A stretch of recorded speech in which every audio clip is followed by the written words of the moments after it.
Jules Verne est-il une source d'inspiration pour les artistes d'aujourd'hui, un siècle après sa mort? La réponse est oui. Quand on regarde les belles affiches signées par le Nantais Benjamin Guyet, un as de la linogravure.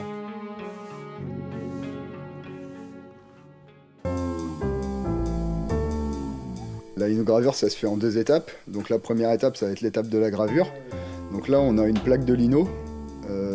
C'est le lino comme il a été créé au 19e en fait, donc c'est de la toile de jute et par-dessus une fine épaisseur de résine à partir d'huile de lin, poussière de liège et poussière de calcaire. Ça a vraiment un aspect cuir. Et après, au moment de la gravure, c'est assez souple, c'est une matière qui est assez souple pour pouvoir être gravée et en même temps assez dense derrière pour résister à la force des presses. Et après, on encre, donc avec un rouleau encreur. Et on a un passage à la fin pression avec la feuille de papier. Et du coup ça reporte ce qu'on a gravé sur le papier.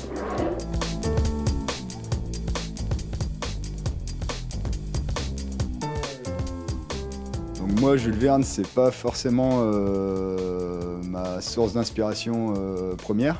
J'ai commencé par relire quelques livres. Il y a une affiche, Le Tour du monde en 80 jours, le départ, que j'ai faite directement après avoir lu le livre et en fait bizarrement c'est celle qui est la moins marrante quoi. C'est une affiche assez sérieuse, on pourrait croire à une vraie affiche, il n'y a pas d'humour dedans.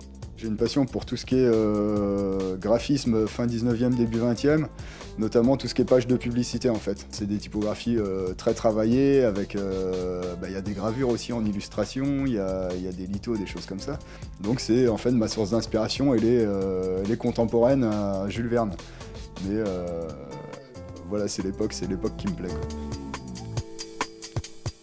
Jules Verne détourné dans les affiches, Jules Verne adapté au théâtre.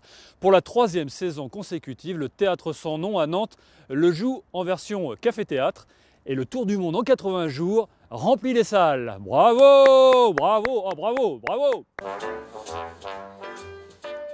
Toute ressemblance avec des personnages existants ou ayant existé dans le roman de Jules Verne est voulue dans cette adaptation théâtrale. Simplement, les aventures du célèbre gentleman anglais Phileas Fogg, elles, sont volontairement détournées. Ah bah bien sûr que non, hein. C'est une grave surprise alors. On a le plaisir de le faire évoluer sur scène parce qu'il est à la limite de l'autisme au début, avec ses habitudes, sa routine qui ne doit jamais varier, et au fur et à mesure, il se confronte vraiment à l'humanité. Oh, bonjour, dandy colonisateur. Bienvenue au Dragon Nord. Bonjour, autochtone. Vous avez la carte? Ah oui, hein. Oui, moi des durs régulières, hein.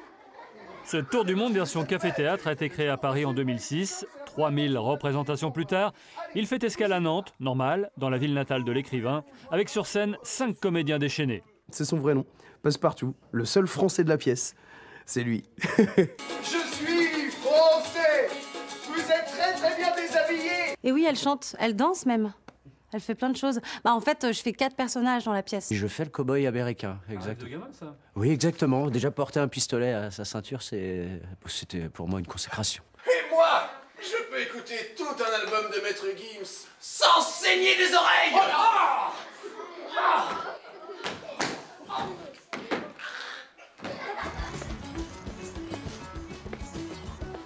Décidément, notre grand écrivain est à l'affiche au théâtre. La compagnie nantaise Les Transbordeurs joue ce dimanche après-midi son spectacle La vraie vie de Jules, dans un endroit tout trouvé, le musée Jules Verne. L'adresse est facile à retenir, c'est juste au-dessus de la Loire.